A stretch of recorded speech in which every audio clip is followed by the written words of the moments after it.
Hola a todas las personas que nos siguen en este canal. Vamos a darle continuación a la lectura de este libro, el 12º Planeta, escrito por este señor, Zecharia Sitchin, gran antropólogo, investigador, viajante, de las pocas personas que sabía interpretar, leer, traducir las tablillas sumerias y desde donde él sacó ese material para escribir diferentes libros, y este es uno de ellos, el 12º Planeta. De él son los méritos de Zecharia Sitchin, ya fallecido. Nos dejó este gran tesoro, esta gran sabiduría para que la compartamos. Y seguimos leyendo este libro de él. Continuamos hablando de ese desarrollo de la primera civilización de esta humanidad, la civilización sumeria, que se desarrolló ahí en lo que es hoy Irak, en toda esa región. Y estábamos hablando entonces en la parte anterior sobre ese desarrollo que tuvo la civilización sumeria a partir del conocimiento de la tecnología y del uso que hizo de los betumes y del petróleo y sus derivados abundantes en esa región de lo que hoy es Irak, en diferentes aplicaciones, diferentes usos, en la química, en la medicina, en la agricultura, en la construcción de carreteras, una infinidad de aplicaciones de los derivados del petróleo y que todavía seguimos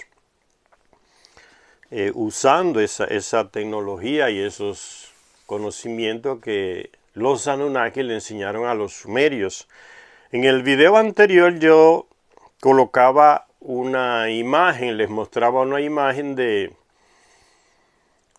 el adelanto en la medicina que tuvieron. Incluso se llegó a la utilización de la radiactividad para curar enfermedades. Hoy curamos la radiactividad con el cáncer con radioactividad. Llevamos a las personas y le hacen un tratamiento radioactivo a la persona que tiene la dolencia del cáncer. Y cuando uno va a hacer rayos X de una parte del cuerpo, la otra parte es tapada para que no quede expuesta a los rayos X que pueden producirle problemas. Si va a ser en la cara, te tapan el pecho. Si va a ser en el pecho, te tapan la cara para que los rayos no te afecten. Y yo le mostraba una imagen de un hombre acostado en una cama y con una máscara. Por eso parece que tiene dos caras. Es una máscara tapándole la cara para que los rayos X le afecten solamente la parte del pecho, donde estaba, parece, aplicándole la radioactividad. Y yo le mostraba la imagen equivocada. La imagen es esta aquí, se la mostré muy poco, pero la imagen es esta aquí, donde está el hombre aquí debajo. Yo le mostraba un poco la de encima, pero esta aquí, la de abajo, donde está él en la cama, recibiendo ese tratamiento de quimioterapia, diríamos hoy. Entonces continuamos leyendo diciendo: una de las consecuencias materiales más antiguas de Sumer fue el desarrollo de la industria textil y de la ropa. Se considera que nuestra revolución industrial comenzó con la introducción de máquinas hiladoras y tejedoras en Inglaterra en la década de 1760. Se considera que el desarrollo industrial, revolución industrial, se inició en Inglaterra, se considera así. Máquinas hiladoras y tejedoras. Recuérdense que en esos lugares quienes más trabajaban eran las mujeres. Situaciones no muy agradables en esas máquinas hiladoras y tejedoras. Y la mayoría de las naciones en vías de desarrollo han venido aspirando desde entonces al despliegue de la industria textil como paso previo hacia la industrialización. Las evidencias muestran que este ha sido el proceso seguido no solo desde el siglo XVIII hasta aquí, sino desde la primera gran civilización del ser humano, de esta humanidad. El hombre no pudo hacer tejidos antes de la aparición de la agricultura, que fue la que le proporcionó el lino, aquella planta tipo de hierba oleaginosa. Se sacan aceites y también se usan para hacer tejidos. La planta del lino. Dice que fue la que le proporcionó el lino y de la domesticación de los animales. Solo después de eso entonces aparece la agricultura. Y esas cosas aparecen después de la agricultura. Una cosa es consecuencia de la otra. Dice, los animales aparecieron también, la domesticación de animales y la plantación de esas hierbas o arbustos de donde sacaban fibras textiles para construir tejidos. Y de la lana de los animales que se criaban, entonces sacaban también otro tipo de ropa, de tejidos. Entonces se necesitó la agricultura y la domesticación de los animales para que entonces aparecieran los tejidos como producto de esas dos aplicaciones grandes, la domesticación de animales y la agricultura. Hubo una investigadora inglesa que se dedicó a investigar, analizar diferentes tipos de tejidos, de esteras antiguas, llamada Grace Mary Crowfoot. Esta señora aquí, Grace Mary Crowfoot. La traducción en español de esos apellidos a veces da un poco que pensar, porque en español sería María Gracia Pie de Cuervo. María Gracia Pie de Cuervo. Crow es cuervo y foot es pie de cuervo. Ese apellido lo tomó ella de su esposo. Esa mujer se dedicó a estudiar en diferentes regiones, sobre todo del Medio Oriente, por ahí, diferentes tipos de tejidos. Se dedicó a eso. Fue un aporte grande, una precursora de ese tipo de investigación. Y escribió un libro llamado Tejidos, Cestería y Esteras en la Antigüedad. Y ahí ella expresa que el consenso académico al afirmar que el arte de tejer apareció en Mesopotamia alrededor del 3800 a.C. Además, Sumer era famosa en la antigüedad no solo por sus tejidos, sino también por su ropa. Ya en la Biblia se menciona la fama que tenían los tejidos hechos en Sumeria. En el libro de Josué, en el capítulo 7, versículo 21, se dice que durante el asalto a la ciudad de Jericó, dice ciudad, pero parece que era una aldea pequeñita, dice, durante el asalto a Jericó, cierta persona, un soldado de esos, no pudo resistir la tentación de guardarse, de robarse, de quedarse con un hermoso manto de Senaar, o Sinaar, como aparece en la Biblia, a referirse a Sumeria. Y encontró ese tejido y se quedó con él, como sucede muchas veces en la guerra, ¿no? Hay gente que va a robar cosas de las personas que están muertas, o no solamente de las personas, donde hay riquezas y lugares, los militares van a robar lo que puedan, como un trofeo de guerra, dicen, pero es robo. Y este se quedó con un tejido, dice, un hermoso manto de Sinaar.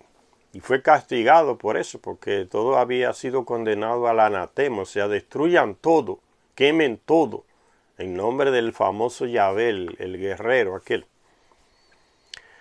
Y entonces eso indica, dice aquí el libro Sicharya Sitchin, la gran importancia y la gran fama que tenían los tejidos sumerios, que una persona es capaz de arriesgar su vida para quedarse con ese tejido de Sumeria. Entonces dice, tan apreciadas eran las prendas de Sennaar o Sumeria, que la gente estaba dispuesta a arriesgar su vida con tal de hacerse con una de estas piezas sumerias.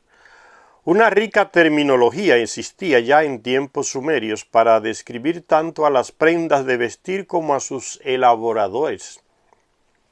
La prenda básica recibía el nombre de Tuj, T-U-G. Sin duda alguna, la precursora tanto en estilo como en nombre de la toga romana. Tuj, toga romana. Estas prendas eran tujche, que en sumerio quiere decir prenda que se lleva envuelta alrededor, la famosa túnica romana. Las antiguas representaciones no solo revelan una sorprendente variedad y opulencia en cuestión de ropa, sino también de elegancia, donde prevalecían el buen gusto y la combinación de prendas, peinados, tocados y joyas. Prendas, peinados, tocados y joyas. Aquí están la túnica, las prendas, los tocados, o sea, un tipo de arreglarse el cabello, de un tocado, ¿no? Prendas, túnica y todo aparece aquí en el libro de 12º planeta que estamos leyendo. Son ejemplos de esa evolución de los sumerios ya en cosas que todavía seguimos haciendo hoy. Nació todo allá. Y sigue diciendo, otra importante consecución sumeria fue en la agricultura. En una tierra en la que solo se dan lluvias estacionales, los ríos eran los que proporcionaban el agua para hacer crecer cosechas a lo largo de todo el año. Por medio de un vasto sistema de canales de irrigación. ¿Quién le enseñó a los sumerios? Los Anunnaki. El primero que comenzó a construir canales, a desviar las aguas, fue Enki cuando llegó, con sus 50 compañeros de Nibiru. Todo lo que aprendieron los sumerios, lo que sabían los sumerios, se lo transmitieron los Anunnaki, el conocimiento y la tecnología. Entonces, sistemas de canales de irrigación.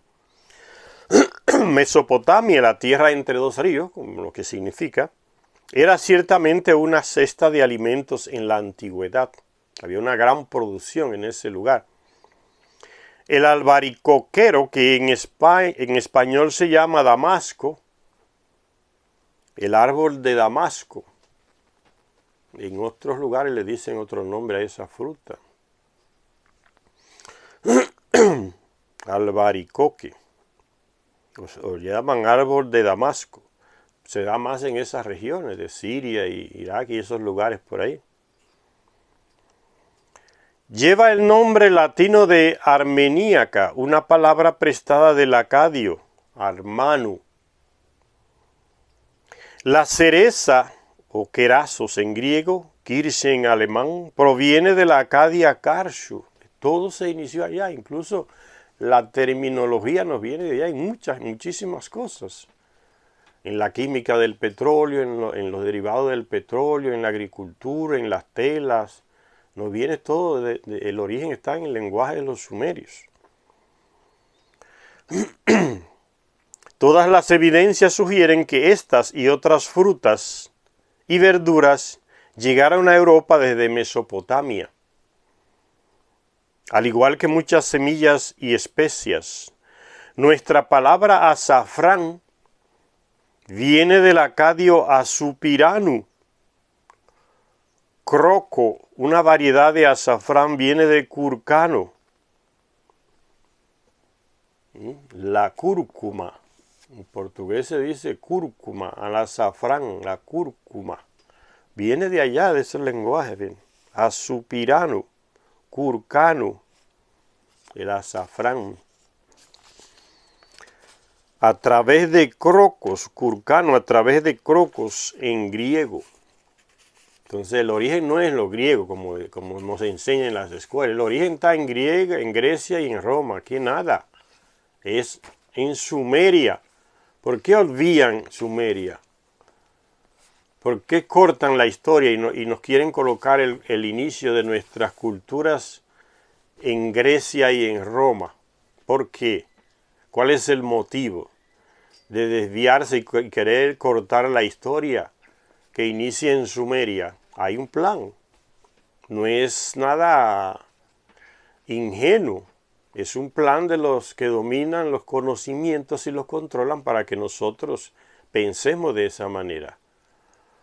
Entonces la grandeza viene de Europa, de Grecia, de Inglaterra, de Alemania. Ya no fue que comenzó la cosa, fue en Sumeria. ¿Por qué cortan esa parte? Nuestros primeros orígenes están en Sumeria, en el Medio Oriente. Cuando usted estudia historia, cuando usted estudia geografía, cuando estudia muchas materias en la universidad, en las escuelas nuestras, difícilmente nos enseñan cosas de los países de Oriente, señores, de su cultura. Prácticamente nada. No han enseñado como una historia que está mancando todavía. La mayor parte de nuestra historia está en Sumeria. Y la colocan como que es en Grecia y en Roma. Falso. Hay que ir a la fuente, los sumerios. Ahí inició todo. Con la tecnología y el conocimiento que le transmitieron los Anunnaki. Es para que no lleguemos allá, a los Anunnaki. Por eso nos ocultan la historia, la cortan. Nos la ponen en Egipto, en Grecia, en Roma. Pronto, acabó. De los sumerios, nada. Y esos son los libros que nuestros gobiernos aceptan, que les enseñen a sus ciudadanos. Por la estrechez de conocimiento de nuestros gobiernos. Hay gobiernos tan cerrados de la cabeza y tan antipatrióticos que colocan a países de Europa que le elaboren los libros que van a dar en las escuelas primarias. Buscan unos europeos de España o de otros países que elaboren los libros con el que nosotros vamos a estudiar. Señores, ¿qué cosa tan ridícula y antipatriota como esa? ¿Qué sabe un español de la historia de estos países? Pues la que le enseñaron a él allá en España, que está manipulada, donde se le enseñan que ellos son los conquistadores, los civilizadores, que trajeron todo aquí a un grupo de gente que era todo salvaje, incultos, analfabetos, que no conocían ni la escritura, no sabían de libros. Todas esas mentiras las traen desde Europa. Entonces le entregan a esa gente que hagan los libros donde nuestros niños y niñas van a estudiar desde el inicio. Qué desastre educativo tenemos, señores. El colonialismo en la cabeza lo tenemos. Hay que sacarlo de nuestras escuelas, de nuestras cabezas, para llegar al inicio y enriquecernos con esta sabiduría. Nada y así no han enseñado así, ¿no? Los incas, los mayas y los indios no sabían nada, no tenían ni escrita, es falso. Es que llegaron a quemar la cultura, la quemaban libros, quemaban textos, destruían construcciones y levantaban las de ellos encima de las que habían. Y los avances que tenían estos pueblos por aquí, esos europeos lo ocultan hasta el día de hoy. No se lo enseñan allá, en las historias que le dan en Europa. Por eso uno entiende la mentalidad de los europeos, porque es que ellos están formados así, con una historia manipulada sobre ellos mismos también. Me viene al caso Yo una vez estaba en Nueva York con unos amigos españoles, ahí nos reunimos en un restaurante, habían 4 amigos españoles y uno de ellos comenzó a decir, aquí en Latinoamérica colocan unos nombres tan extraños a la gente. Y yo me quedé mirándolo así, el único latinoamericano era yo, eran 3 españoles. Y yo me quedé mirando y le dije, ¿de dónde vienen los apellidos León, un animal que hiede tanto, carnívoro, come carne cruda? ¿De dónde viene el apellido Rato, Ratón, Oreja, Lechuga, Ladrón, Gato? ¿De dónde vienen esos apellidos? A ver, respóndeme. Se le puso la cara roja, así como se le pone a los europeos cuando les molestan por dentro. Y yo seguí mirándolo fijamente. Y los otros quedaron así mudos. Se le acabó ahí el relajo, el chiste que tenían con los nombres extraños de los latinoamericanos. ¿Por qué ellos hacen eso? Por la ignorancia, porque allá en sus libros de historia no le enseñan las cosas correctamente. Es de allá que vinieron esos apellidos aquí. Una cosa tan simple, no lo saben. Entonces vienen a atacarnos acá, como a disminuirnos. Y uno tiene que tener conocimiento para no tragarse la lengua frente a esos insultos culturales que nos hacen. Criticando lo que ellos mismos tienen. Pues la ignorancia. Entonces uno tiene que salirle al paso a esa ignorancia, no tragársela y quedarse en silencio como que es así. Fueron ellos que allá que se le aplica. Miren el nombre de esta mujer de Inglaterra, María Gracia Crowfoot, María Gracia Pie de Cuervo. De allá vienen esos nombres extraños, señor. Uno tiene que ser experto y leer. Cuando uno lee, avanza en el conocimiento, en la defensa de sus valores, de su cultura. No deja que avasallen en las cosas más mínimas y se sientan como los superiores. Uno tiene que plantarle cara. ¿Cómo? Leyendo, empapándose de conocimientos. No solamente de nuestra cultura, la cultura en general. De otros, porque ellos también allá son manipulados. Los libros de las escuelas allá son todos manipulados. Por eso a un conquistador asesino le levantan una estatua en su pueblo, porque no le dieron la historia, no le enseñaron la historia de ese señor correctamente, lo que hizo, cómo vivió aquí, en nuestros países. Necesitan. A veces ellos se asombran que un latinoamericano sabe más de política de allá que ellos mismos. Se asombran porque para ellos el de aquí no debería de saber.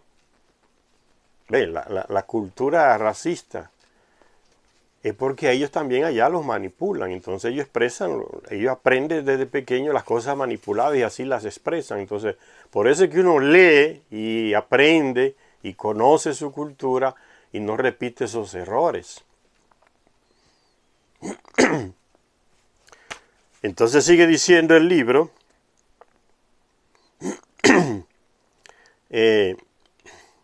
hablando de esos términos, de palabras para nombrar varias frutas que no viene de Grecia, las palabras originales, ni de Roma, ni del latín, viene de los sumerios, es lo que está diciendo Zecharia Sitchin aquí en el libro.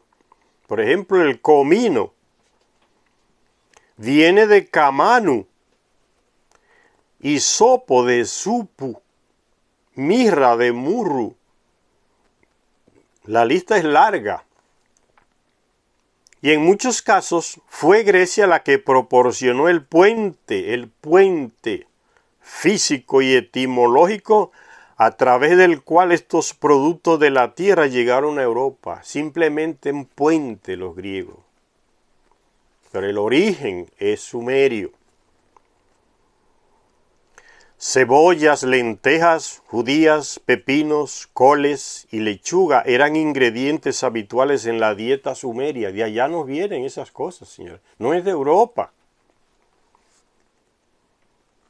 Pero también impresiona mucho la amplitud y la variedad de los métodos de preparación de los alimentos en la antigua Mesopotamia, es decir, de su cocina. Textos y representaciones confirman que los sumerios sabían convertir los cereales que cultivaban en harina.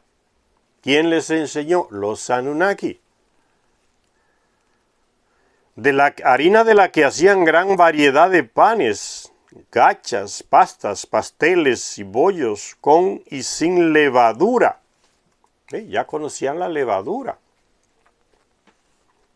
¿Quiénes se las enseñaron? Los Anunnaki. El conocimiento de los sumerios le viene de los Anunnaki. Los mismos textos sumerios lo dicen. Todo lo que sabemos a nivel de astronomía. Cosa que todavía hoy no la podemos saber correctamente. Ya lo sabían los sumerios a nivel de astronomía. Fue un avance. Solo los Anunnaki podían enseñar eso a los sumerios, que podían ir y venir de un planeta a otro, de su planeta hasta acá. El sistema solar completo.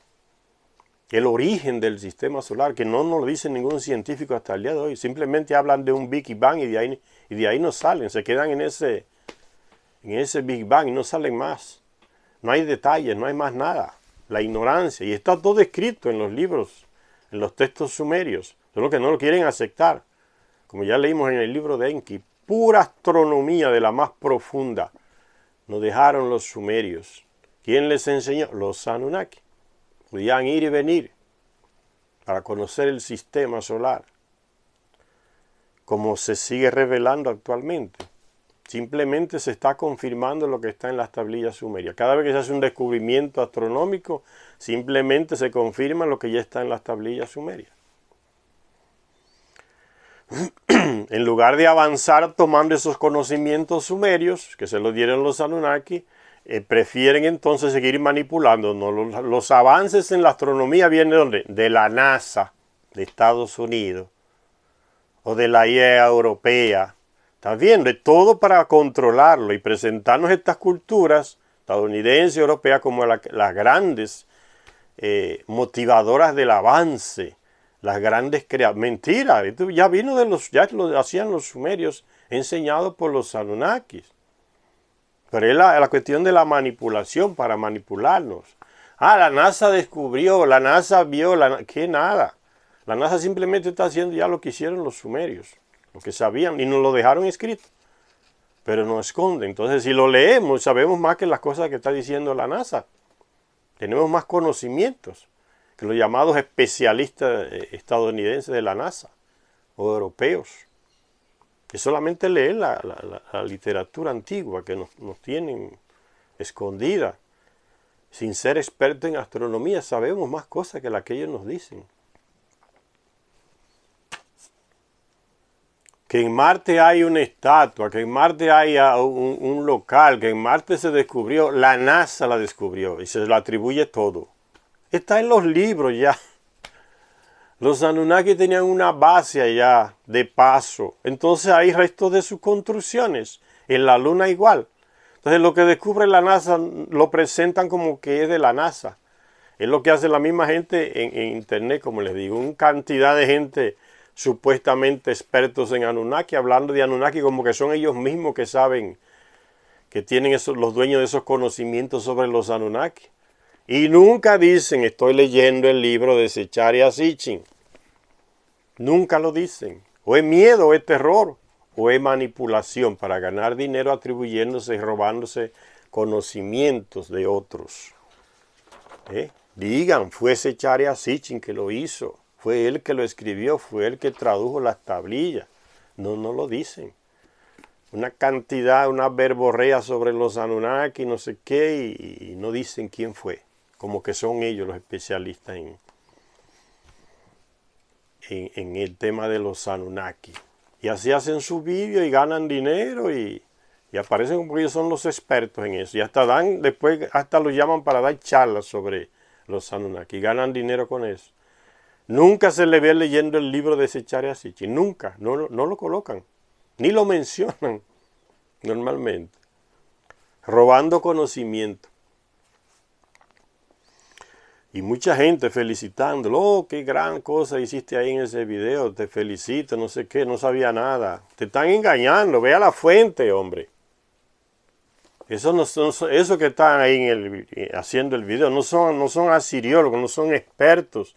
No saben leer nada de tablilla sumeria. Están copiando, robando ideas y colocándolas en su canal. Y tú hallas que es un experto, una experta. Falso. Hay que abrir los ojos, señores. Mucha manipulación. Y continúa el libro diciendo, pero también impresiona mucho la amplitud y la variedad de los métodos de preparación de los alimentos en la antigua Mesopotamia, es decir, su cocina. Métodos de cocinar los alimentos. Los alimentos no vienen de los sumerios, una gran capacidad de preparar. ¿Quién se los enseñó? Los Anunnaki. Los terrestres no sabían.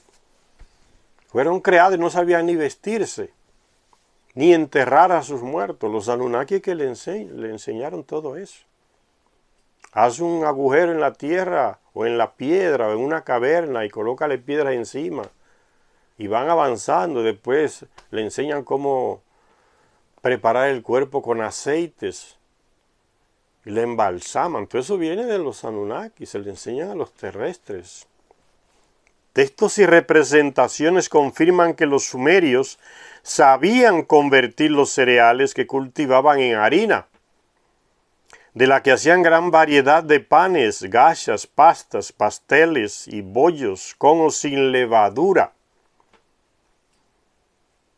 Solo falta que digan, ¿quién inventó la levadura? Un europeo llamado tal. Solo falta eso, señor. La ignorancia hace desgracia, ¿no? Es los sumerios. También se fermentaba la cebada para hacer cerveza. ¿De dónde viene la cerveza? La inventaron los alemanes. Todas esas ridiculeces las escuchamos, señores. Los sumerios le enseñaron los Anunnaki. Es la fuente. No lo quieren aceptar, entonces siguen la ignorancia. Dice, obtenían vino de la uva y de los dátiles, y leche de ovejas, cabras y vacas que utilizaban para beber, cocinar y transformar en yogurt, mantequilla, nata, queso. El pescado también era habitual en la dieta del sumerio. También disponían de carneros y la carne de cerdo, animal que pastoreaban en grandes piaras. Piaras es una cantidad de cerdos. Estaba considerada como un bocado exquisito, el cerdo. Fíjense lo que hacen las religiones. Se le metió a las religiones los hebreos que el cerdo es un animal impuro. Y hasta el día de hoy siguen con esa estupidez en la cabeza. Y los hindúes con la cuestión de los bueyes y las vacas, que son puros. Se mueren de hambre con un monte de vacas y bueyes al lado ahí. Es la religión, lo que hace la religión en la cabeza de la gente. Son capaces de morirse de hambre teniendo el sustento al lado. Y en nuestros países se nota la misma ignorancia. Hay gente que cría ovejas y cabras, la mejor leche para los seres humanos, la mejor carne para los seres humanos, las ovejas y las cabras.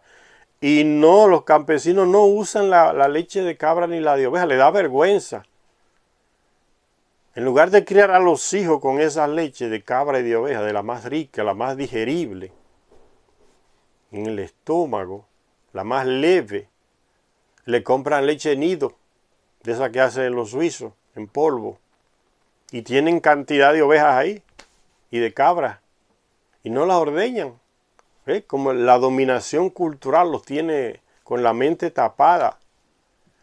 Es el problema, señores. Por eso es que cuando uno conoce, avanza. Cuando uno tiene sabiduría, avanza. El conocimiento que se consigue leyendo estos textos antiguos hace que uno avance, se desarrolle. Y sigue diciendo entonces, el pescado también era habitual en la dieta. También disponían de carneros y la carne de cerdo, como ya les dije, que era un bocado exquisito. Los gansos y patos pudieron estar reservados para la mesa de los dioses. Los dioses son los Anunnaki, que le enseñaron a la gente el cuento ese de que ellos eran dioses. Le convenía.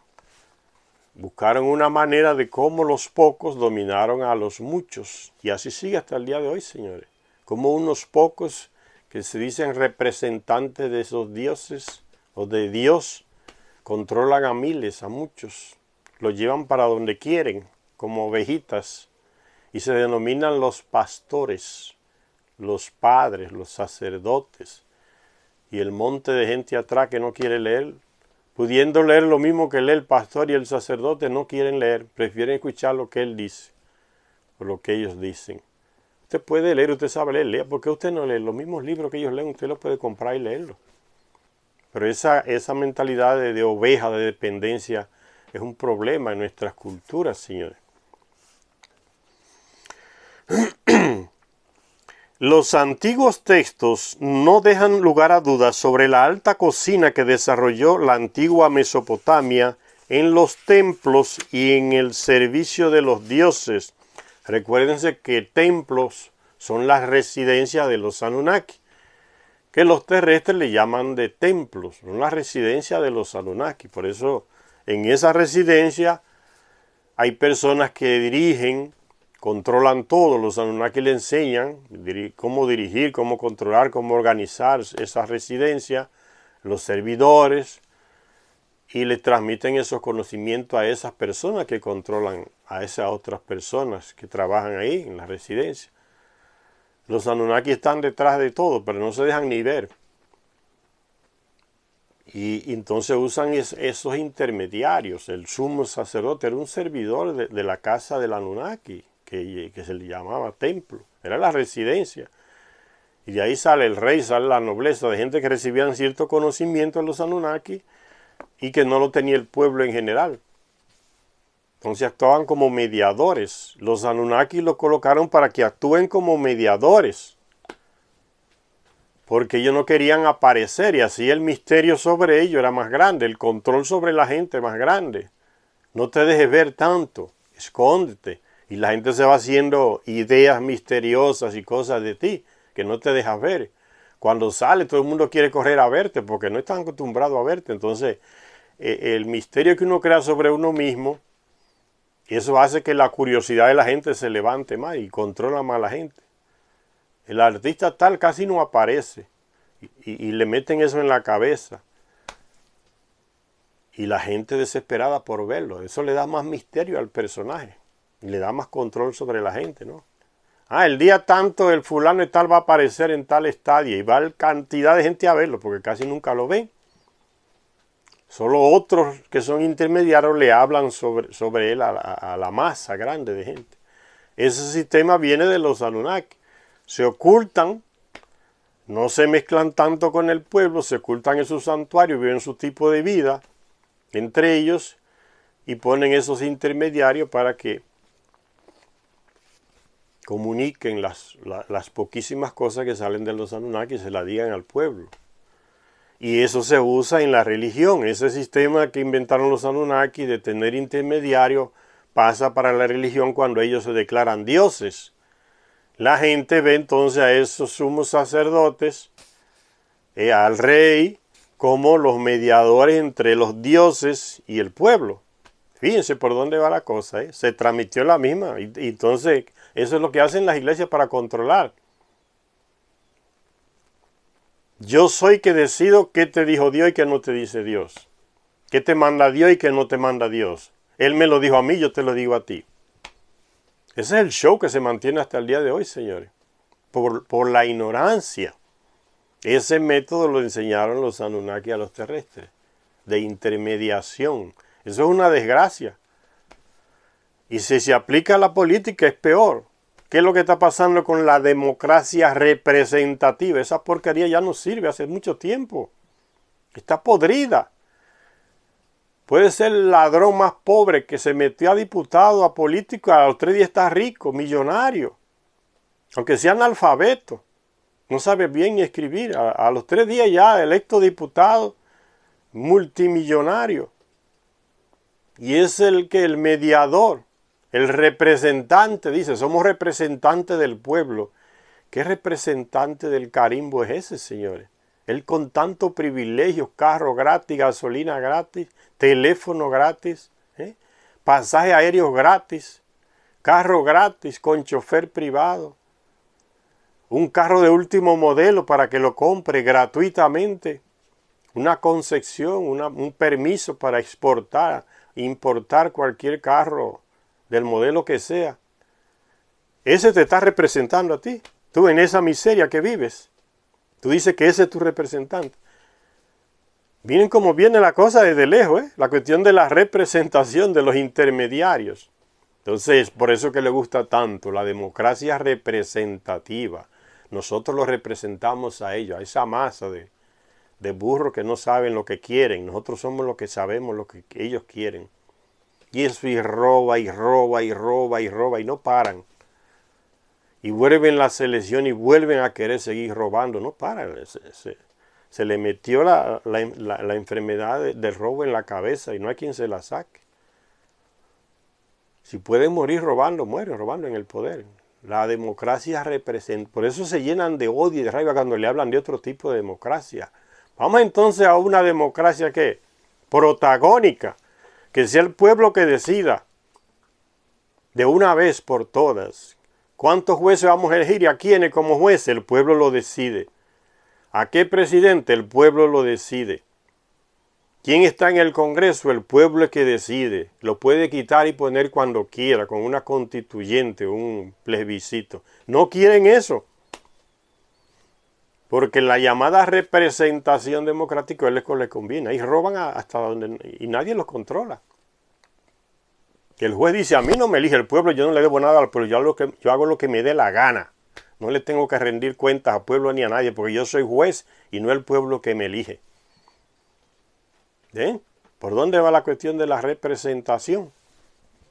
Cuando se pasa al nivel político, un desastre completo, señores. Y la gente sigue por ahí. Nos tienen, y esa democracia se impone hasta con armas.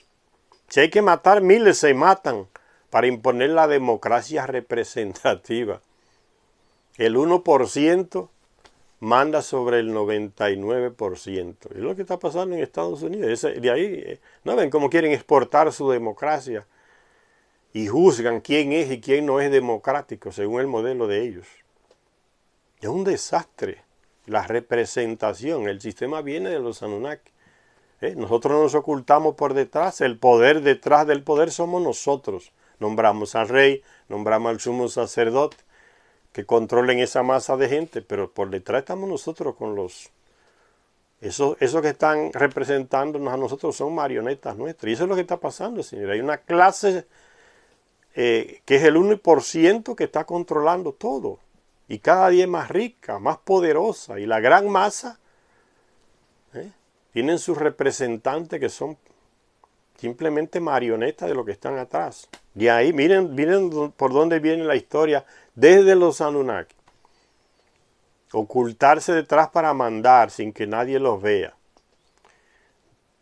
Nosotros somos dioses. Y sigue el cuento hasta el día de hoy. La pobre gente se deja llevar hasta por una ropa, por la apariencia, los sacerdotes, los obispos, con una ropa, los pastores se ponen una ropa especial, le pagan miles de pesos, de moneda cualquiera a un sastre, que le haga esas ropas extrañas, y la gente se deja llevar por la ropa. Un gorro, un sombrero especial que tiene el obispo, que tiene el rabino, que tiene el policía, que tiene el médico, y la gente se impresiona por la ropa. Hay que hacer como yo digo, desnúdelo. O que usted esté al lado de una gente de esa con una ropa de esas extrañas, desnúdelo. ¿Qué es lo que quiero decir con eso? Va a ver que es un cagón igual que usted. Nace, crece y muere igual que usted, con los mismos defectos que usted. Quítele esa ropa, eso es pura apariencia. No se deje engañar, impresionar. Cuando usted vaya a donde está esa gente, aunque tenga la ropa que tenga, véalo como una persona igual que usted. Pero eso quiere decir desnúdelo, quítele la apariencia. Son humanos como usted, no tienen nada especial. Le hacen pensar eso a usted para dominarlo. Ahí viene el padre con la ropa y la monja con la ropa y el doctor con la ropa y el policía con la ropa. Y la gente se impresiona por la ropa y juzga por la ropa. Es el control mental. Desnúdelo, va a ver que es igual que usted o peor. Fíjense hasta dónde llega la cuestión de la representación y la manipulación. Nosotros somos los dioses, comenzaron los Anunnaki, viene hasta el día de hoy. De los sumerios viene eso también. Fueron los primeros en eso. Y sigue diciendo en los logros de los sumerios, También se ofrecía carne asada con libaciones de las primicias de cerveza, vino y leche. Uno de estos textos antiguos prescribe la ofrenda a los dioses de hogazas de pan de cebada. ¿Para qué carajo quiere un dios comer pan y cebada? No dicen que es omnipotente, que creó el universo. Hasta en el mismo lenguaje que se usa en la Biblia cuando se habla de los dioses, uno se da cuenta que es mentira. Que llegó Yahvé y dos más y Abraham les preparó un cordero. Se dieron una hartura de carne esos tres. Y uno de ellos dijo que era Yahvé, que fue a hablar con Abraham. Y comenzó Abraham a discutir con él. No, si tú encuentras 7 en Sodoma, 8, 10 justos, tú vas a destruir. No, no voy. Después que se dieron a las harturas de carne. Esos son dioses, ese es Yahvé. Eso es un dios. Eso es un dios. Anunnaki. Hay que abrir los ojos, señores. Dónele a Dios la mitad de su patrimonio. Entréguele la tarjeta de crédito. ¿Y a quién es que usted se le entrega? A Dios, no, es al pastor. Se roba todo ese dinero. ¿Para qué quiere Dios esa tarjeta de crédito? La gente como que no abre la cabeza, no reacciona, señor, como que se robotiza. ¿No ve que es absurdo lo que te están proponiendo, lo que te están diciendo? Un tipo que era un burro, analfabeto casi en la escuela, se mete al seminario y en todas las materias saca 5, 10, 15, 20, 30, de 100. Burro para caramba, y así pasa. Y se hace sacerdote. Le meten esa ropa y ya la gente cree que es una cosa de otro mundo. Y él también se lo cree. Un tipo que era analfabeto y comienza a predicar el evangelio y la Biblia. En la materia de Biblia siempre se quemó, como decimos nosotros. Reprobó siempre prácticamente, sacaba la nota mínima para pasar en Biblia, en Sagrada Escritura, una materia que le dan a los sacerdotes en los seminarios, en los estudios que hacen teológicos.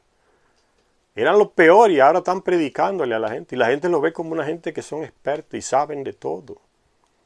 Y hasta saben qué es lo que Dios quiere y no quiere. Y la gente se deja llevar, señores. ¿Cómo es posible? Por la ignorancia.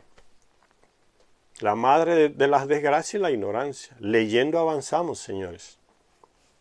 Y sigue diciendo el libro sobre los avances en culinaria de los sumerios. También se ofrecía carne asada con libaciones de las primicias de cerveza, vino y leche. Una parte concreta de toro se preparaba según una estricta receta en la que se precisaba de harina fina, amasada con agua y con las primicias de la cerveza y el vino, y mezclada con grasas animales. Señores, lo hacemos exactamente hoy, al día de hoy. Es la fórmula exacta de lo que hacemos hoy, señor. Vamos a preparar un pan, un bizcocho, como dicen uno, una torta, hacemos lo mismo. Grasa o aceite o mantequilla, harina, agua o vino, exactamente lo que hacían los sumerios.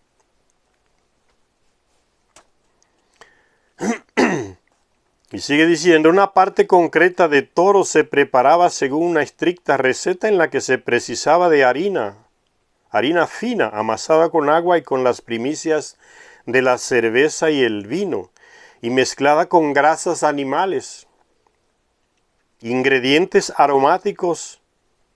Le metemos vainilla para que tenga un poco de aroma, es lo mismo, viene de Sumeria, no es nada complicado ni del otro mundo, actualizado. Estas cosas son actuales, señores. No son literatura antigua, vieja, pasada, no. Y sigue diciendo, ingredientes aromáticos elaborados con el corazón de las plantas, nueces, malta y especias.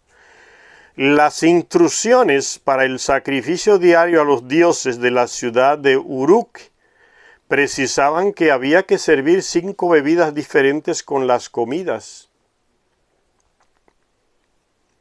Y especificaban lo que debían hacer los molenderos en la cocina y el chef trabajando en la tabla de amasar. Esto lo escribe Secharia. también. Las bebidas en las comidas y cómo debía de amasarse, cómo debía de hacer las cosas. Todo está detallado. Bebida diferente con las comidas. Ahí me viene a la cabeza, señores, no copien el modo de comida de los estadounidenses, señores. Han podrido el mundo. En muchos países latinoamericanos, señores, no existían esa gente barriguda y gordo, con sobrepeso extremo. En los años 60 y 70, por ahí eso no existía, señores, en muchos países latinoamericanos. Se metió McDonald's a meterle porquería de comida caliente a la gente y encima una bebida helada completamente. Eso es un choque térmico en el estómago que produce ¿qué? Una hinchazón. Ya en todos los países hay gente internos en las clínicas gastando dinero en salud.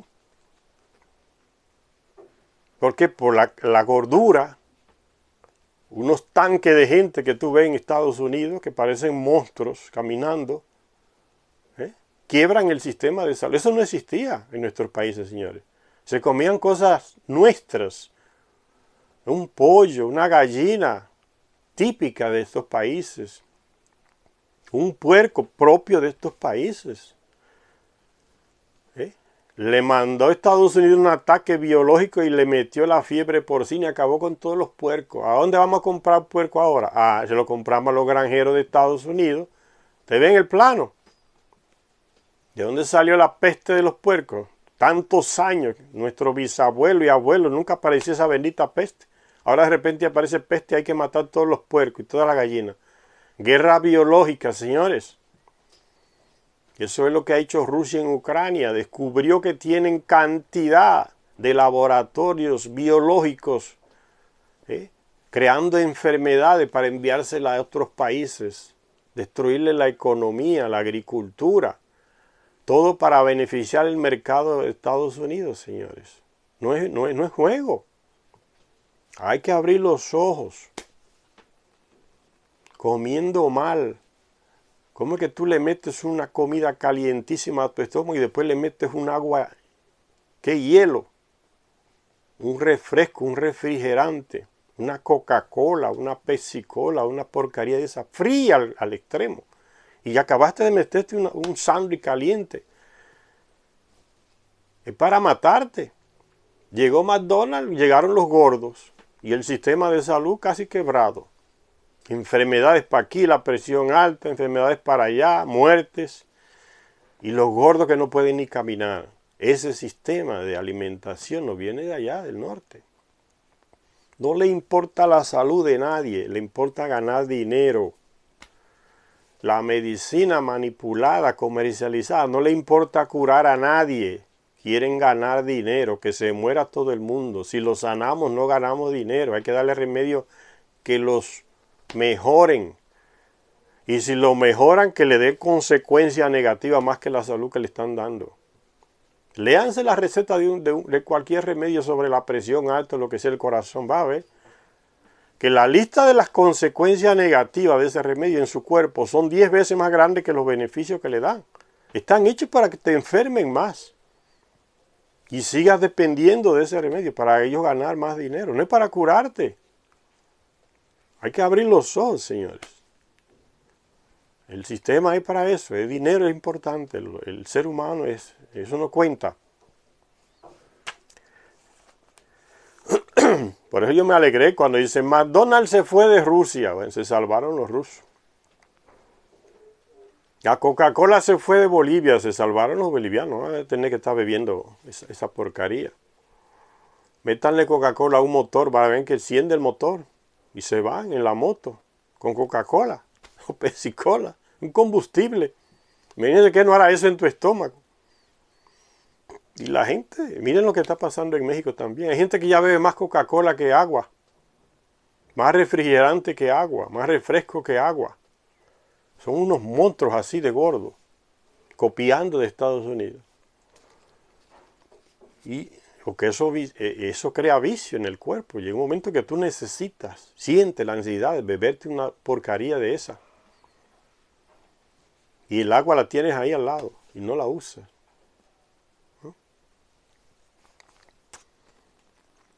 Y continúa diciendo, nuestra admiración por el arte culinario sumerio no puede dejar de crecer a la vista de los poemas que entonan sus alabanzas a los buenos alimentos. Señor, ¿por qué es que no esconden esta literatura? ¿Por qué es que en las librerías no aparecen estos libros? ¿Por qué es tan difícil conseguir estos escritos? Porque muestran el verdadero camino, contradicen esas estupideces que nos están metiendo en la cabeza, señores. Le echan a perder el negocio a las grandes compañías de alimentos. Por eso, el ocultar esta sabiduría, estos libros, no es nada ingenuo, señor, es un plano. Que el pueblo no tenga acceso a esa sabiduría. Van a descubrir todo. Entonces la ocultamos. Si no la podemos ocultar, entonces la denigramos, le quitamos valor, decimos que eso es disparate, que eso es mitología, que esas son leyendas, inventos. Cuando no pueden desprestigiarla, hacen cualquier cosa para que la gente se desanime frente a estos conocimientos, a esta sabiduría, y no la lleve en práctica, porque le echa a perder el negocio. Los seguidores de Jesucristo le estaban echando a perder el negocio a los judíos que controlaban el templo de Jerusalén. Era un negocio. El que lee la Biblia se da cuenta, el Nuevo Testamento, la cuestión de Jesús allá en Jerusalén. Le echó a perder el negocio a los judíos que estaban controlando el templo. ¿Qué era el templo? Un puro negocio. En nombre del tal Yahvé. Peluqueros, vendedores de pieles, vendedores que mataban los animales, vendedores de tripa de animales, cambiadores de monedas, vendedores de carne, de ofrenda para irse a presentar al Dios en el templo. Todo eso lo controlaba el templo, señores, todo eso. Era puro negocio.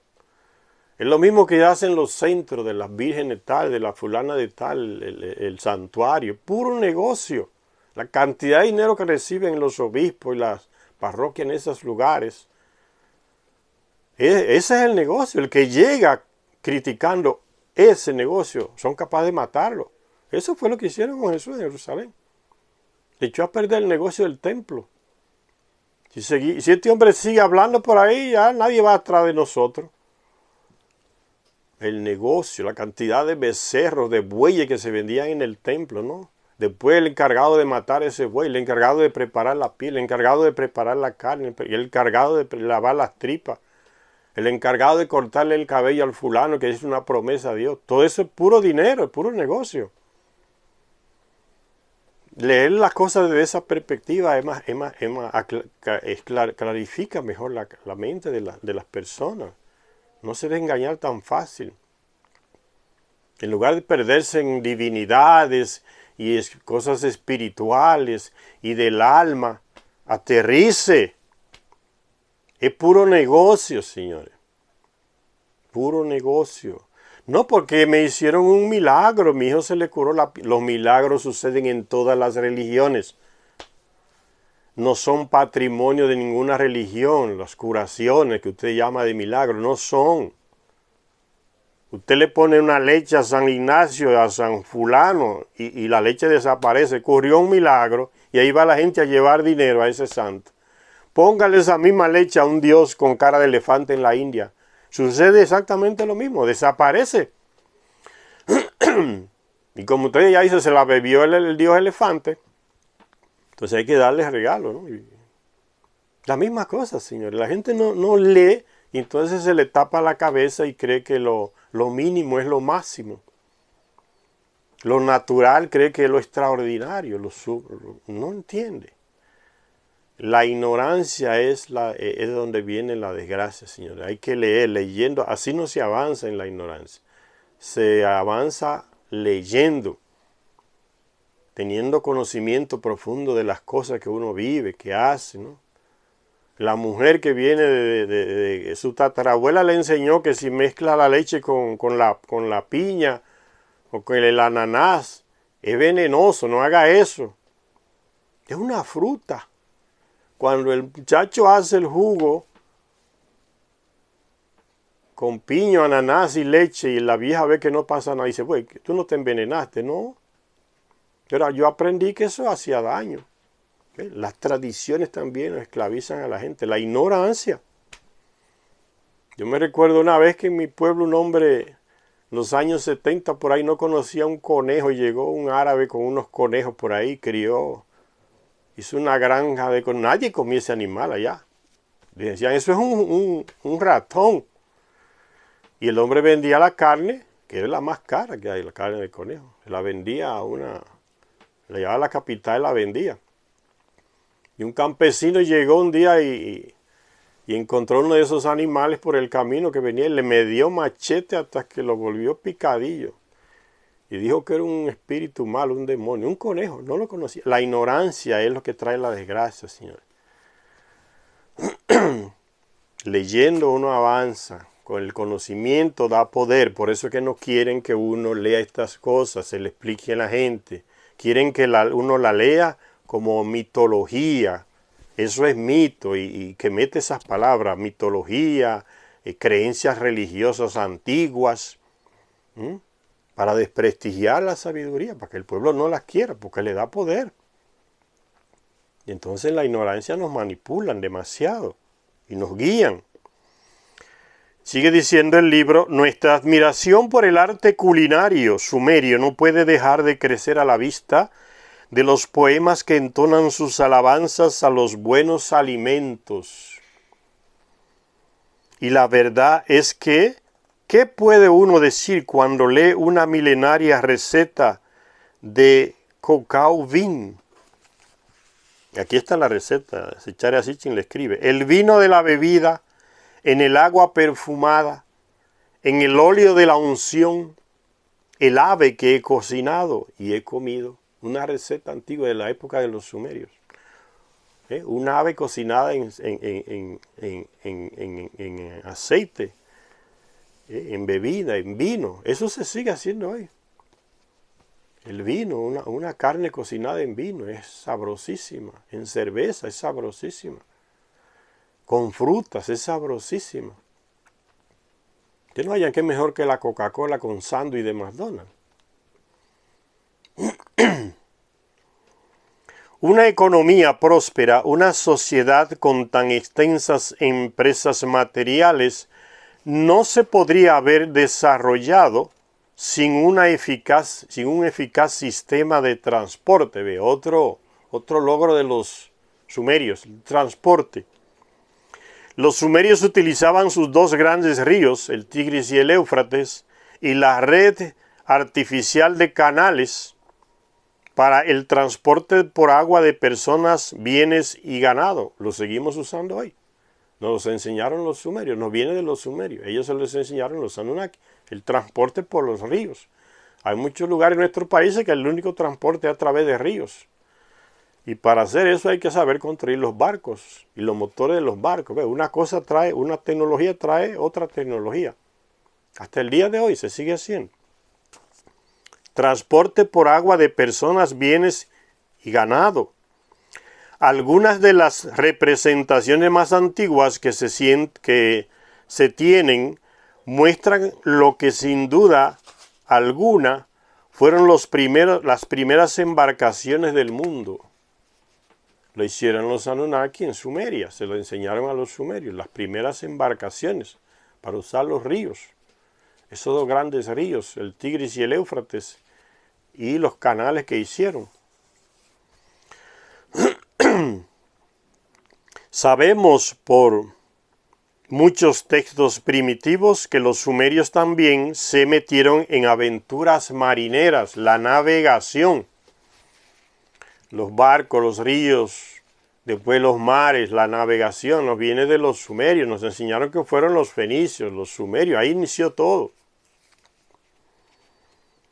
Aventuras marineras de aguas profundas, usando diversos tipos de barcos para llegar a tierras lejanas. Eso se le enseñaron los Anunnaki a los terrestres, los barcos, embarcaciones para navegar en los ríos y en mar abierto. No fueron los griegos, no fueron los fenicios. Eso apenas fueron continuadores.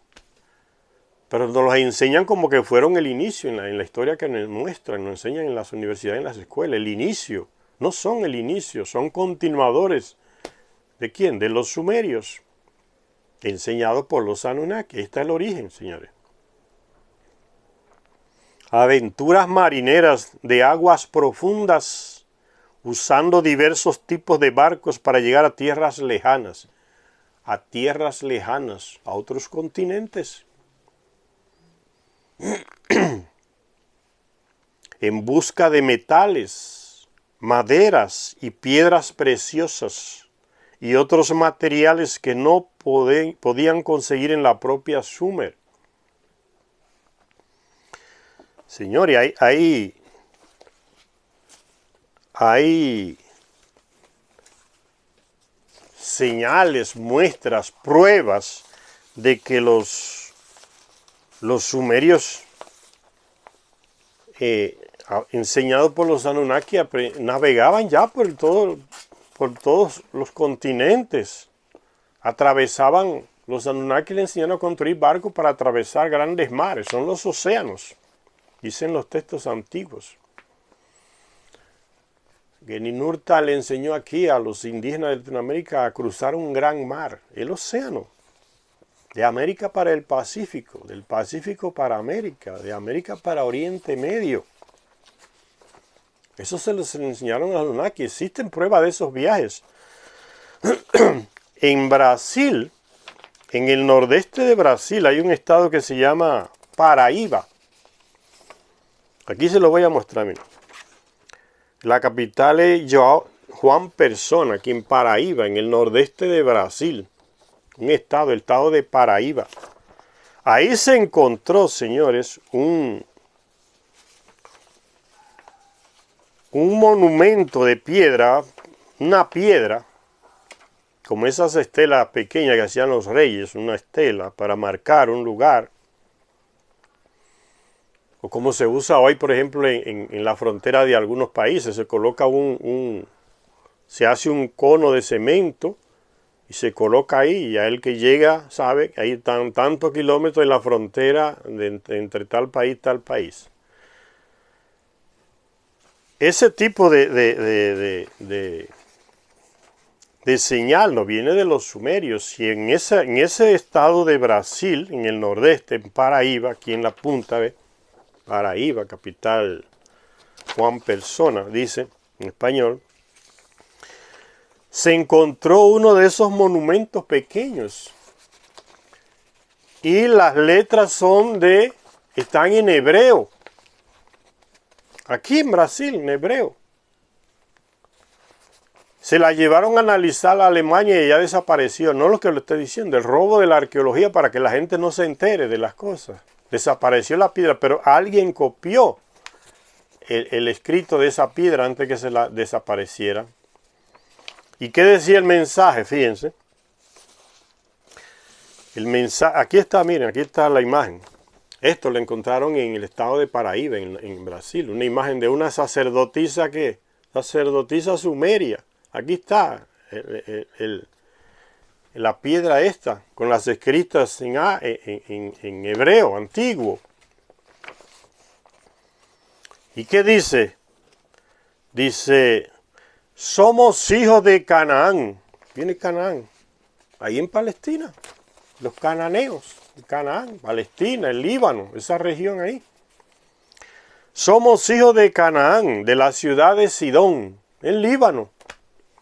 Todavía está ahí, Sida. La ciudad de Sida es antigua Sidón, en el Líbano. Somos hijos de Canaán, de la ciudad de Sidón. ¿Qué? Los fenicios, grandes navegantes. El reino se dedica al comercio. Lo aprendieron de los sumerios, los fenicios, los hebreos, los griegos. ¿Sí? Navegantes, ¿para qué? Para descubrir tierra, para comercializar. Fíjense cómo sigue diciendo el texto de este monumento encontrado en el nordeste de Brasil. sigue diciendo, somos hijos de Canaán, de la ciudad de Sidón, en Líbano. El reino se dedica al comercio. Estamos varados en esta costa montañosa, lejana, y queremos sacrificar ante los dioses y las diosas. ¿Ven? Estamos varados en esta costa montañosa, lejana, y queremos sacrificar ante los dioses y las diosas. En el año 19 del reinado de Irma, hemos zarpado de Slon-Heber por el Mar Rojo con 10 barcos. Señores, zarparon de ahí del Mar Rojo en Egipto, ese brazo de mar que entra y divide ahí la península del Sinaí. En la parte sur del Sinaí entra ese brazo de mar hacia allá, como si fuera para Palestina. De ahí zarparon. Hemos zarpado de Slon-Heber por el Mar Rojo, entre la frontera de Egipto y Palestina. Con 10 barcos nos dedicamos al comercio, ya dije, ¿vieron? Buscando nuevos mercados.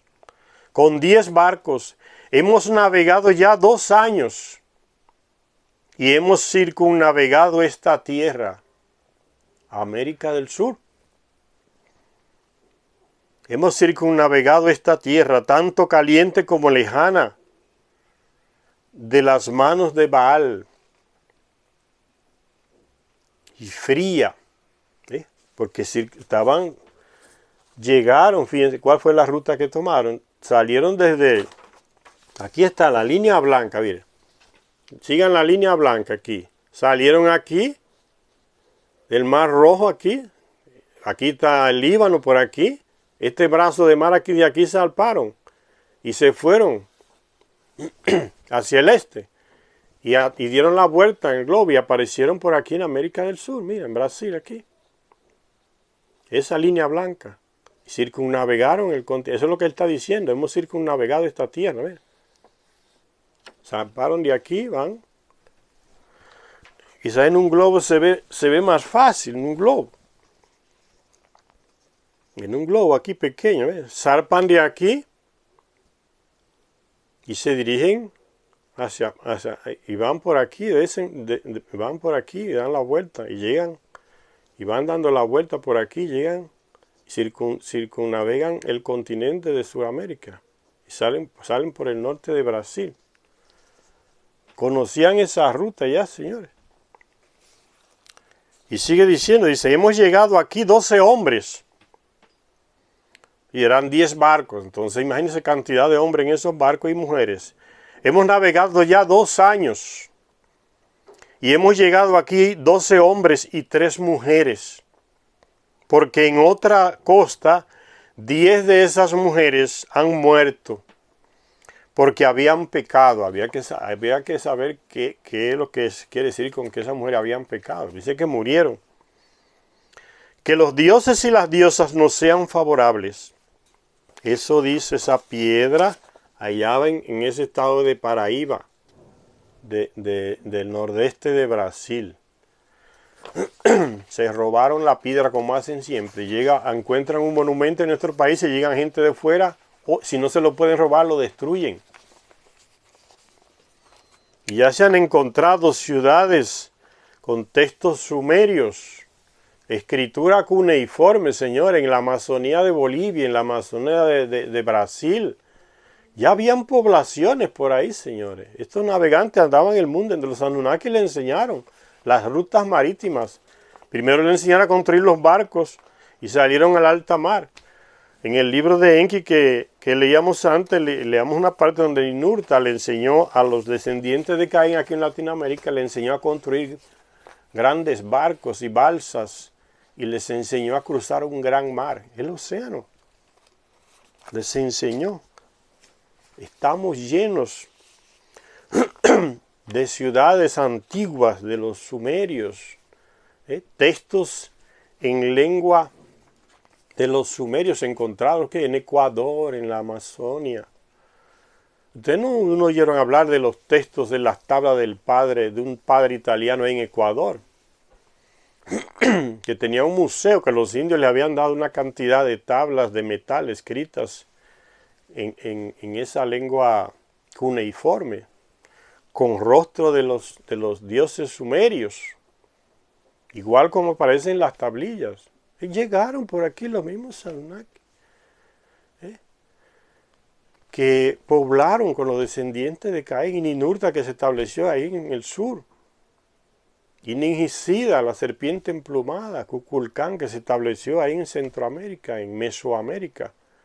Se siguen encontrando todas esas construcciones y leyendas y escritas en la lengua de Sumeria, en la lengua cuneiforme, que estaban por acá ya, andaban por todas partes.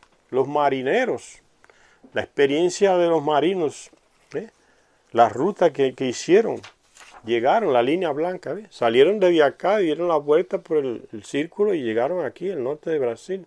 Circundaron el continente, el Suramérica. Grandes navegantes. El origen no son los fenicios, son continuadores. No son los griegos, son continuadores. No son los romanos, son continuadores. ¿Quién? De los sumerios. Enseñado por los Anunnaki, señores. Grandes marineros. Y sigue diciendo el texto, ya casi estamos ya terminando con esta lectura, sigue diciendo el texto de estas hazañas marineras, dice, sabemos por muchos textos primitivos que los sumerios también se metieron en aventuras marineras de aguas profundas, usando diversos tipos de barcos para llegar a tierras lejanas, en busca de metales. Dice, por eso dice la estela, aquí somos comerciantes, hijos de Canaán. Está en el nordeste de Brasil. Eso no lo dan. Esos textos lo agarran y lo esconden de una vez. Y los gobiernos se prestan para eso. No vende patria, en lugar de tomar esos tesoros que son parte de la historia de ese país. Lo ocultan. Y se lo entregan a los estadounidenses, a los europeos, que se lo lleven. Y nos ocultan toda nuestra historia, la ocultan. Las ciudades que descubren, van los militares inmediatamente, si no la destruyen, la esconden. Y prohíben a todo el mundo hablar de eso. Los textos que hay los destruyen, los queman. Que nadie se entere. ¿Cuál es el objetivo? Mantenernos en la ignorancia. Llegan los Indiana Jones de Estados Unidos a la cueva de los Tallos en Ecuador. Se llevan todo lo que agarran. ¿Y qué hacen los gobiernos? Nada, los apoyan, les mandan militares para que los cuiden, que sigan robando. Ese es el drama cultural, antropológico que sufrimos en nuestros países, los países de Oriente. Se roban todo esta gente. Entonces nos mantienen en la oscuridad cultural y nos dicen, ellos son el inicio. Todo comenzó con la civilización europea. Ese es el plano, dominar culturalmente a los pueblos, para que veamos que los superiores son aquellos que nos están robando desde antes de nacer, ya nos están robando. Tenemos una riqueza cultural y nos la roban, para que seamos unos sin cultura, unos seguidores de la cultura de ellos. Es un plano. Aventuras marineras. Había diferentes barcos, ya tenían los sumerios, para cargar diferentes tipos de materiales, de personas. Entonces no es extraño que recuérdense en el libro perdido de Enki, que en Bolivia, lo que hoy es Bolivia, en todo ese terreno de Tiwanaku, ahí estaba la ciudad, construida por Ninurta, en homenaje a su padre Anu y a su esposa, que llegaron y de Sumeria se fueron ahí, América del Sur, porque ahí era que salían las pepitas de oro para llevarlas directamente a Nibiru. Construyeron Tiwanaku. Tenían un puerto en el lago. ¿Y por qué los indígenas saben construir esas balsas de esos juncos? Lo mismo que hacía Enki allá en los pantanos de Irak, cuando llegó, de lo que hoy es Irak, en Sumeria. Entonces, toda esa tecnología de los Anunnaki ahí en Tiwanaku se la pasaron a todos esos indígenas, descendientes de Caín. Entonces, no es extraño que esos indígenas navegaran hacia el Pacífico. ¿Por qué se ha encontrado el ADN de los indígenas de Sudamérica en el Pacífico? Muchas islas del Pacífico. Iban de allá. Ya sabían, les enseñaron los Anunnaki. Les enseñó a cruzar un gran mar, dice el libro perdido de Enki, Ninurta. A los indígenas, descendientes de Caín, los incas y sus continuadores. Entonces, hay gente que plantea esa teoría. Desde el Ecuador, desde otros lugares, salieron embarcaciones y llegaron hasta la India, hasta el Medio Oriente. No es extraño, es que lo podían hacer. Los Anunnaki les enseñaron. Ninurta les enseñó barcos, a construir barcos, y les enseñó cómo cruzar un gran mar. Los guió. Hay que interpretar por ahí cómo cuidarse y conocer las corrientes marítimas. ¿Sí? Porque los textos no lo dicen todo explícitamente, hay que deducir las cosas. Entonces no es extraño que el ADN de muchos indígenas de Sudamérica esté en Asia, esté en la India, esté en esos países por ahí, en el Pacífico. No es extraño. Incluso hasta a nivel de lenguaje, hay gente que se ha especializado en estudiar el lenguaje. Palabras en el japonés antiguo, en el chinés antiguo, en esos países de Oriente, de la India, que ya la usaban aquí los indígenas de Sudamérica. ¿Por qué fueron de aquí hacia allá? Tenían esa tecnología enseñada por los Anunnaki. Entonces eso no aparece en los libros de historia. Se lo roban los europeos y lo guardan allí en su museo y la esconden. Y tampoco se la cuentan a los ciudadanos de Europa. Lo tienen también en la ignorancia, en la oscuridad. Le cuentan otra historia. Las aventuras marítimas de los sumerios. En un diccionario acadio de la lengua sumeria se encontró una sección sobre navegación en la que había una lista de 105 términos sumerios sobre diferentes barcos en función de su tamaño, destino o propósito. Otros 69 términos sumerios relacionados con el manejo y la construcción de barcos fueron traducidos al acadio. Solo una larga tradición marinera podría haber generado unas naves tan especializadas y una terminología tan técnica. Para el transporte por tierra fue en Sumer donde se utilizó por primera vez la rueda. Su invención y su introducción en la vida diaria hicieron posible la aparición de una amplia variedad de vehículos, desde los carros de transporte hasta los de guerra. Y no cabe duda de que también le concedió a Sumer la distinción de ser la primera en emplear la energía bovina, los bueyes para tirar de los carros, los burros para tirar de los carros. La energía caballal, la energía bovina en la locomoción no viene de ellos. ¿Quién le enseñó a ellos? Los Anunnaki.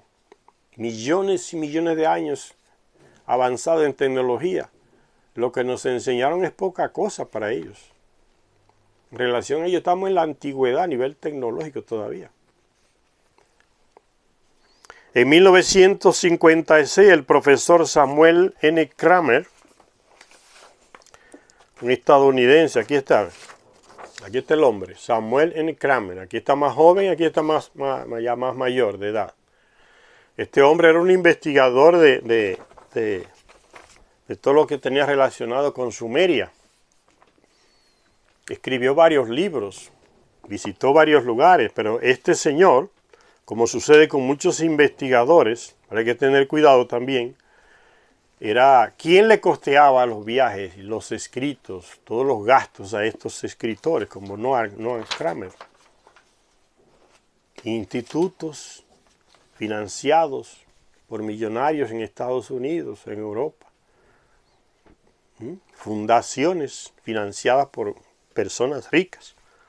Universidades financiadas por ricos que le daban dinero a estos investigadores para que... Entonces usted escribe y coloque en los escritos lo que yo le autorizo. Entonces hay que tener cuidado cuando uno ve estos investigadores, a quién les servían, qué intereses servían porque eso determina lo que ellos escriben y dicen. Tiene influencia hasta cierto punto. Es como en los libros de historia antigua. Cuando usted ve un libro de historia queriendo ir a la fuente, como yo les digo, vayan a la fuente, a los libros más antiguos, pero también hay que tener ojo. Ese escritor de ese libro antiguo de historia, si usted lee el libro, dice dedicado al rey fulano de tal, de España o de Portugal, y que sin eso hay que ver las consecuencias de eso. Si tú me dices cosas en contra de mí en ese libro, no te lo financio y te lo prohíbo. Entonces ven, el libro ya viene condicionado por una visión, una ideología. ¿Al servicio de quién? Del rey de Portugal, del rey de España. Esos escritores. Entonces la objetividad está cuestionada. Por eso uno tiene que tener también experiencia, ser experto a la hora de leer esos libros antiguos. Estaban dedicados al rey de España, al rey de Francia, al rey de Portugal. Le financiaban todo a ese hombre. Podía venir aquí, que eran territorio de ellos, de esos reyes europeos, con la autorización del rey. Entonces tenga cuidado con lo que usted escribe. Y después que escribía tenía que mandarle copia. A ver qué fue lo que usted escribió.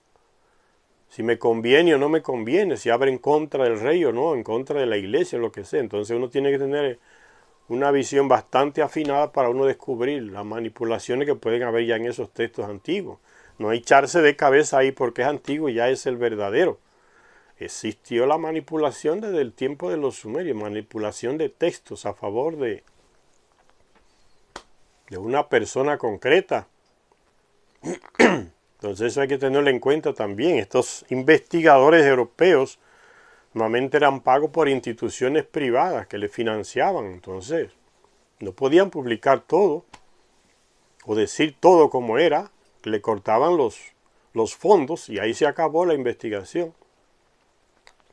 Los que iban a Egipto y a Sumeria y todos esos lados por ahí a investigar.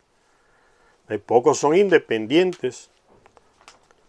Entonces hay que tener eso en cuenta. Este Kramer era financiado por varias instituciones de Estados Unidos. Entonces, leerlo. Tiene varios libros en español también. Sobre Sumeria escribió antes Pero si ustedes ven los escritos de Kramer, va a ver que todo lo convierte en mitología. En mitos. Secharia Sitchin tiene una visión más crítica y se encarga de eliminar esa visión. No son mitos. No son leyendas, no es mitología, son hechos históricos. Él tuvo el coraje, por eso me gusta Secharia Sitchin, él tuvo el coraje de decir esas cosas, cuestionar esos escritos, y esos escritores, y esos expertos, y esos estudiosos. Una visión crítica que manda Secharia Sitchin, porque no se encuentran casi los libros de él. Piensen. Y sigue diciendo entonces aquí, ya estamos terminando esta parte, hablando de las aventuras marineras de los sumerios, medio de transporte. Dice, en 1956 el profesor Kramer, Samuel N. Kramer, uno de los grandes sumerólogos de nuestro tiempo, fue antes de Secharia Sitchin, hizo una revisión del legado literario encontrado bajo los montículos de Sumer. Solo el índice de las tablillas de Sumer, un libro que escribió, es ya en sí una joya por cada uno de los 25 capítulos en los que se describe alguna de estas cosas en las que los sumerios fueron los pioneros, los primeros, como en ser los que hicieron las primeras escuelas, el primer congreso bicameral, el primer historiador. Y nos enseñan en las escuelas y universidades que no, el primer historiador fue un griego llamado Heródoto. Falso. Ya los sumerios hacían historias, señor, hay que abrir los ojos. Heródoto fue un continuador. Los griegos fueron continuadores, los egipcios continuadores. Todo se inició con los sumerios. El primer almanaque del agricultor, el primer historiador, la primera farmacopea, las primeras cosmogonía y cosmología. Estamos hablando de astronomía. El primer Job, el libro de Job en la Biblia, el sufridor, que dice que Dios y el diablo se juntaron ¿Saben las cosas extrañas que hay en la Biblia, señores? El libro de Job en la Biblia, Dios y el diablo se juntan y Dios le da permiso al diablo para que tiente a Job a ver hasta dónde llegue el aguante del pobre hombre. Dios dándole permiso al diablo para que tiente a Job y le manda miserias y miserias y miserias. El pobre hombre aguanta y aguanta, que esto es Dios que me lo está mandando y tengo que aguantarlo hasta dónde, Señor. Y tú no ves el sufrimiento de no sé qué y el pobre. Hicieron un acuerdo. El tipo es un instrumento del acuerdo entre Dios y el diablo. No es libro extraño que uno lee en la Biblia y uno se da cuenta que es pura manipulación, señores. Eso no lo dicen los padres en las prédicas, ni los pastores, porque no les conviene hablar de eso. Las iglesias, el padre le dan unos libros que hablan y le ponen una lectura ya predeterminada, que está en los libros, en los misales le dicen, y de ahí tienen que sacar la lectura de todos los días. El año entero ya está todo determinado. El padre tiene que leer lo que está en esos misales, los libros que usan para hacer las misas. Las lecturas ya están determinadas. Eso lo viene desde el Vaticano ya preparado. Solo eso puede leer. Cada cosa en tal época. En Semana Santa estos textos, en diciembre estos textos. Ya está todo determinado. No se lee la Biblia entera. Son textos determinados, predeterminados. Lo mismo hacen los pastores en esas iglesias evangélicas. Ya tienen textos predeterminados para decir, no le leen la Biblia a la gente entera. Para que la gente no se entere de todos los disparates que hay en la Biblia. Las inconsecuencias, ¿no? Dios y el diablo se juntan y hacen una apuesta a ver quién gana. Vamos, y cuál es el terreno. Job, el sufriente, y dice que Dios le da permiso al diablo y le manda todo tipo de desgracia, le mata a los hijos, le matan, le pierde, hace los animales, le quita la riqueza, el hombre queda en la miseria y sigue. No, que es Dios que me la está mandando y que tengo que tener paciencia, la paciencia de Job. Señores, ni un padre que odia a su hijo le hace eso a un hijo. Uno piensa esas cosas y la reflexión de ni un padre que odia a su hijo le hace esas cosas que Dios deja que el diablo le haga a Job. Y después termina todo bien, que Dios le devuelve todo y por ahí van. El mismo moralismo que hacen los padres y los pastores cuando están predicándole a la gente. Todo termina bien al final. Están viendo como las cosas de Dios Dios dirige todo. Al final termina todo bien. Puro moralismo, Señor. Y la gente se deja convencer de eso. Pierden la capacidad de análisis. Y los padres se deleitan y los pastores hablando de ese moralismo, las historias morales. Hay padres y obispos y pastores que leen la lectura del domingo, del lunes, lo que sea. Y no hablan del evangelio. Comienzan a hacer una historia moralizante, unas historietas moralizantes donde todo termina perfecto. Termina todo con Dios haciendo lo que tenía que hacer. De lo que dijo la lectura aplicada al día de hoy no hacen nada, no dicen nada, porque desde que estaban en el seminario, como ya les dije, eran malos estudiantes, pésimos estudiantes en Biblia. Y la mayoría de ellos no lee la Biblia entera nunca.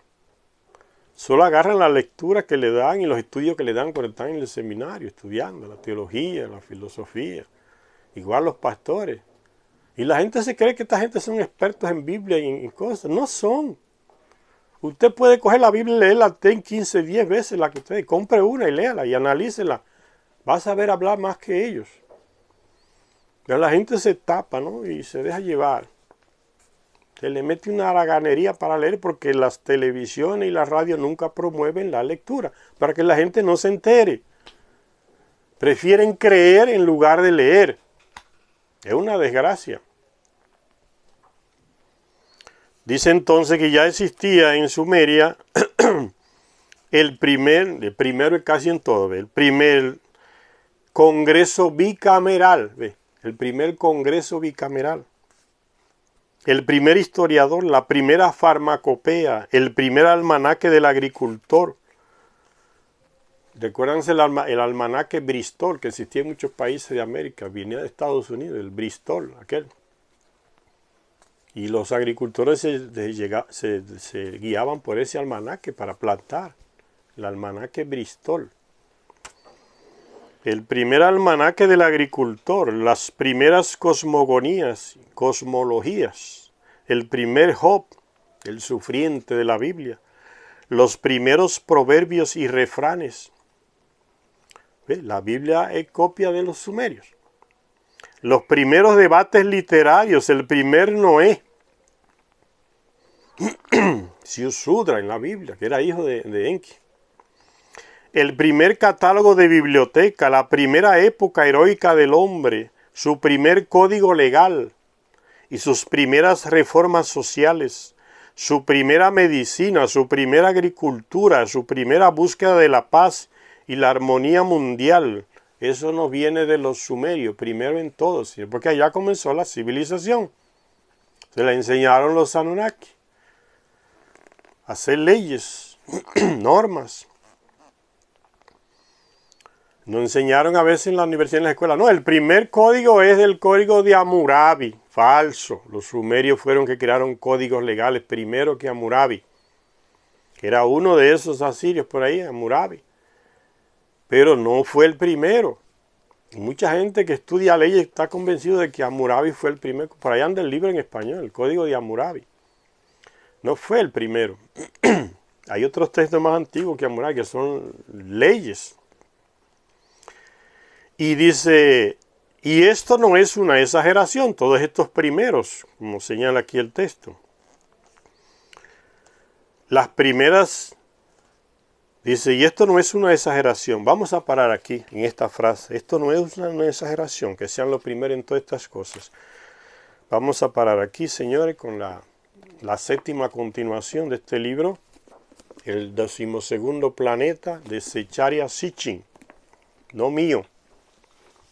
Estoy leyendo lo de él, que fue experto en textos sumerios, en Anunnaki y en esas cosas. Yo solo leo lo de Zecharia Sitchin, no es mío. Le estoy advirtiendo sobre canales en YouTube que hay mucha gente que hablando como si fueran expertos en estas cosas.